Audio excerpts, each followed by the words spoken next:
Halo teman-teman, kami dari kelompok 2 yang beranggotakan Ayu, saya sendiri, Dana Suharta, dan Erisa. Kami akan mempresentasikan dengan judul Bank Indonesia sebagai Bank Sentral, tugas dan wewenang Bank Sentral, serta jenis-jenis alat tukar.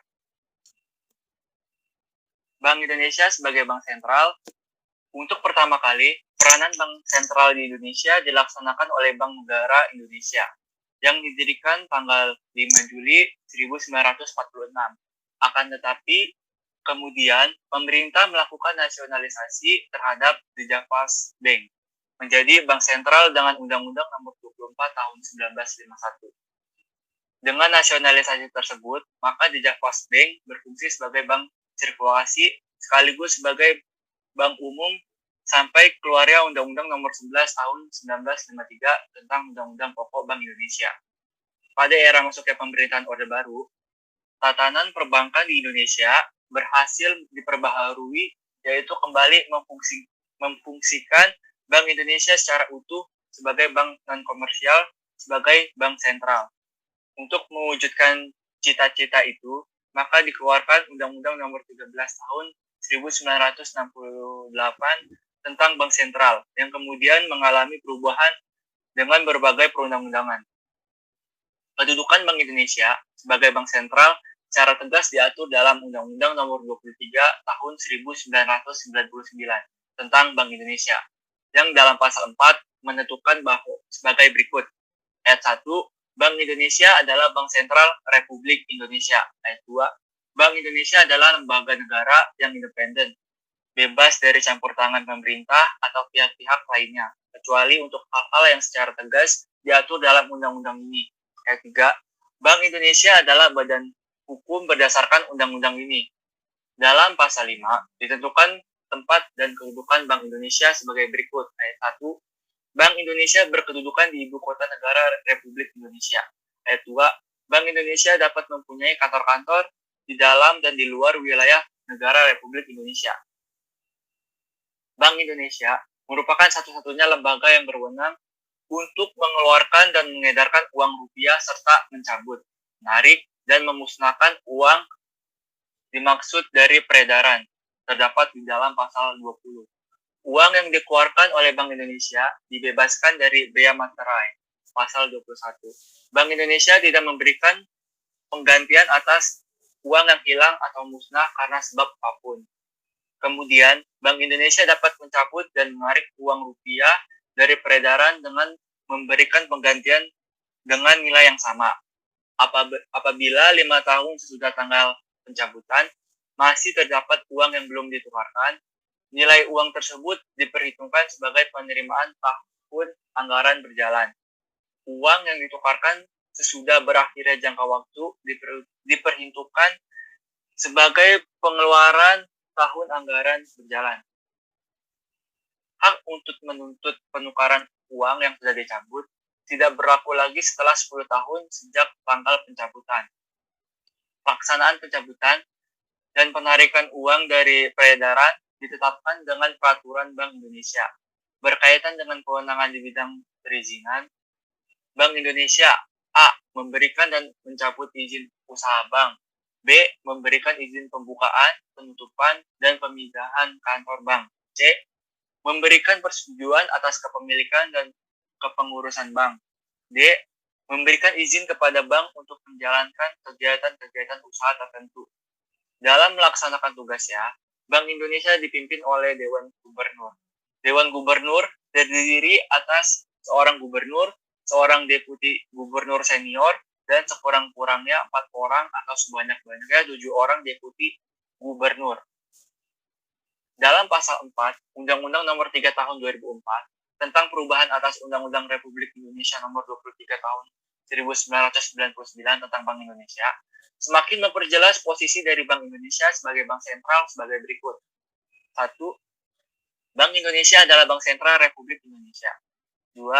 Bank Indonesia adalah lembaga negara yang independen dalam melaksanakan tugas dan wewenangnya, bebas dari campur tangan pemerintah atau pihak lain, kecuali untuk hal-hal yang secara tegas diatur dalam undang-undang ini. 3. Bank Indonesia adalah badan hukum berdasarkan undang-undang ini. Pasal 6 menentukan permodalan Bank Indonesia sebagai berikut. Ayat 1. Modal Bank Indonesia ditetapkan berjumlah sekurang-kurangnya 2 triliun rupiah. Ayat 2. Modal sebagaimana dimaksud pada ayat 1 harus ditambah sehingga menjadi paling banyak 10% dari seluruh kewajiban moneter dengan dana yang berasal dari cadangan umum atau dari hasil revaluasi aset. Ayat 3. Tata cara penambahan modal dari cadangan umum atau dari hasil revaluasi aset ditetapkan dengan peraturan Dewan Gubernur. Selanjutnya akan dibacakan oleh Ayu. Tugas dan wewenang Bank Sentral. Bank Indonesia mempunyai tugas sebagai berikut. A. Menetapkan dan melaksanakan kebijakan moneter. B. Mengatur dan menjaga kelancaran sistem pembayaran. C. Mengatur dan mengawasi bank. Itu terdapat di pasal 8. Yang pertama, dalam rangka menetapkan dan melaksanakan kebijakan moneter sebagaimana dimaksud dalam pasal 8 huruf A, Bank Indonesia mempunyai wewenang A. Menetapkan sasaran-sasaran moneter dengan memerhatikan sasaran laju inflasi. B. Melakukan pengendalian moneter dengan menggunakan cara-cara yang termasuk tetapi tidak terbatas pada yang pertama, operasi pasar terbuka di pasar uang baik rupiah maupun valuta asing. Yang kedua, penetapan tingkat diskonto. Yang ketiga, penetapan cadangan wajib minimum. Keempat, pengaturan kredit atau pembayaran.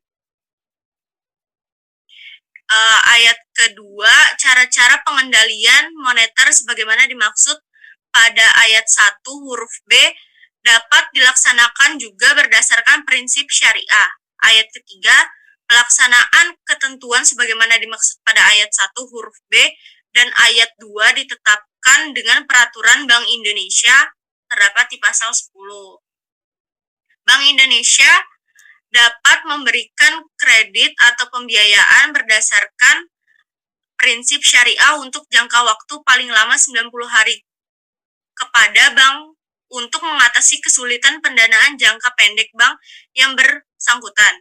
Pelaksanaan pemberian kredit atau pembiayaan berdasarkan prinsip syariah wajib dijamin oleh bank penerima dengan agunan yang berkualitas tinggi dan mudah dicairkan yang nilainya minimal sebesar jumlah kredit atau pembiayaan yang diterimanya. Apabila suatu bank mengalami kesulitan keuangan yang berdampak sistemik dan berpotensi mengakibatkan krisis yang membahayakan sistem keuangan, Bank Indonesia dapat memberikan fasilitas pembiayaan darurat yang pendanaannya menjadi beban pemerintah. Ketentuan dan tata cara pengambilan keputusan mengenai kesulitan keuangan bank yang berdampak sistemik, pemberian fasilitas pembiayaan darurat, dan sumber pendanaan yang berasal dari anggaran pendapatan dan belanja negara diatur dalam undang-undang tersendiri yang ditetapkan selambat-lambatnya akhir 2004, terdapat di pasal 11. Pembagian tugas dan wewenang anggota Dewan Gubernur ditetapkan dengan peraturan Dewan Gubernur. Tata tertib dan tata cara pelaksanaan tugas dan wewenang Dewan Gubernur ditetapkan dengan peraturan Dewan Gubernur. Kinerja Dewan Gubernur dan anggota Dewan Gubernur dalam melaksanakan tugas dan wewenangnya dinilai oleh Dewan Perwakilan Rakyat. Bank Indonesia juga bertindak sebagai pemegang kas pemerintah. Dalam melaksanakan fungsi tersebut, Bank Indonesia memberikan bunga atau saldo kas pemerintah sesuai dengan peraturan perundang-undangan. Pemerintah wajib meminta pendapat Bank Indonesia dan atau mengundang Bank Indonesia dalam sidang kabinet yang membahas masalah ekonomi, perbankan, dan keuangan yang berkaitan dengan tugas Bank Indonesia atau masalah lain, termasuk kewenangan Bank Indonesia. Bank Indonesia wajib memberikan pendapat dan pertimbangan kepada pemerintah mengenai rancangan anggaran, pendapatan, dan belanja negara, serta kebijakan lain yang berkaitan dengan tugas dan wewenang Bank Indonesia. Dalam hal pemerintah akan menerbitkan surat-surat utang negara, pemerintah wajib terlebih dahulu berkonsultasi dengan Bank Indonesia. Sebelum menerbitkan surat utang negara sebagaimana tersebut di atas, pemerintah wajib berkonsultasi dengan Dewan Perwakilan Rakyat. Bank Indonesia dapat membantu penerbitan surat utang negara yang diterbitkan pemerintah, dan Bank Indonesia dilarang membeli surat-surat utang negara untuk diri sendiri di pasar primer kecuali surat utang negara berjangka pendek yang diperlukan oleh Bank Indonesia untuk operasi pengendalian moneter. Bank Indonesia juga dapat membeli surat utang negara dalam rangka pemberian fasilitas pembiayaan darurat. Dalam uraian di atas, jelaslah bahwa untuk melihat kemandirian suatu bank sentral, terdapat beberapa kriteria, yaitu yang A, masalah pengangkatan gubernur atau direkturnya, B, masalah pertanggungjawaban, C, penetapan kebijakan moneter. Selanjutnya akan dibaca oleh Erisa. Jenis-jenis uang. 1. Uang kartal terdiri dari uang kertas dan uang logam. Uang kartal adalah alat pembayaran yang sah dan wajib diterima oleh masyarakat dalam melakukan transaksi jual beli sehari-hari. Menurut Undang-Undang Bank Sentral Nomor 13 Tahun 1968 Pasal 26 Ayat 1, Bank Indonesia mempunyai hak tunggal untuk mengeluarkan uang logam dan kertas. Hak tunggal untuk mengeluarkan uang yang dimiliki Bank Indonesia disebut hak oktroy. 2. Uang giral tercipta akibat semakin mendesaknya kebutuhan masyarakat akan adanya sebuah alat tukar yang lebih mudah, praktis, dan aman. Di Indonesia, bank yang berhak menciptakan uang giral adalah bank umum selain Bank Indonesia. Menurut Undang-Undang Nomor 7 tentang Perbankan tahun 1992, definisi uang giral adalah tagihan umum yang dapat digunakan sewaktu-waktu sebagai alat pembayaran. Bentuk uang giral dapat berupa cek, giro, atau telegraphic transfer. 3. Uang kuasi adalah jenis uang yang tidak dapat dipakai setiap saat dalam pembayaran karena keterikatan waktu, yaitu deposito berjangka dan tabungan. Blockchain adalah sistem penyimpanan data digital berisikan catatan yang terhubung melalui kriptografi. Teknologi blockchain kini telah dimanfaatkan oleh berbagai sektor. Salah satunya adalah untuk transaksi mata uang kripto seperti Bitcoin. Blockchain merupakan teknologi yang digunakan oleh banyak cryptocurrency untuk transaksi yang aman secara aset maupun data. Salah satu cryptocurrency yang menggunakan teknologi ini adalah Bitcoin. Blockchain memiliki banyak kegunaan lain, sedangkan Bitcoin terbatas sebagai mata uang digital untuk dipertukarkan. Kelebihan dan kekurangan dari blockchain. Kelebihannya adalah terdistribusi, dikarenakan dalam blockchain disimpan dalam ribuan perangkat dengan kode jaringan tersebar sistem dan datanya sangatlah kuat terhadap kegagalan teknis dan serangan jahat. 2. Stabilitas. Blok yang terkonfirmasi tidak mungkin untuk diputarbalikan. Ini berarti jika sebuah data sudah dimasukkan ke dalam blockchain, sangatlah susah untuk menghilangkan atau merubahnya. 3. Sistem tanpa asas percaya. Dalam kebanyakan sistem pembayaran tradisional, transaksi tidak hanya bergantung dengan kedua pihak yang bertransaksi, akan tetapi juga kepada pihak ketiga seperti bank, perusahaan kartu kredit, atau penyedia layanan. Kekurangannya adalah modifikasi data. Satu kelemahan lagi dari sistem blockchain adalah setelah data ditambahkan ke dalam blockchain, sangatlah sulit untuk merubahnya. Kunci pribadi. Blockchain menggunakan kriptografi public key atau asimetrik untuk memberikan penggunanya sebuah kepemilikan dari unit mata uang digital atau data blockchain lainnya. Setiap akun blockchain memiliki dua buah kunci sesuai, yaitu sebuah kunci publik dan sebuah kunci pribadi. Pengguna membutuhkan kunci pribadi untuk mengakses dana mereka, yang berarti bahwa mereka berlaku sebagai bank mereka sendiri. Jika seseorang pengguna kehilangan kunci pribadi mereka, maka secara otomatis uang itu akan hilang atau tidak dapat melakukan apa-apa mengenai hal itu. 3. Penyimpanan. Buku kas blockchain dapat berkembang sangat besar. Blockchain Bitcoin sekarang ini membutuhkan sekitar 200 GB tempat penyimpanan. Rasio perkembangan ukuran blockchain terlihat seperti lebih cepat dibandingkan perkembangan hard disk, dan jaringan meresikokan kehilangan jika buku kas terlalu besar untuk seorang individu mengunggah dan menyimpannya.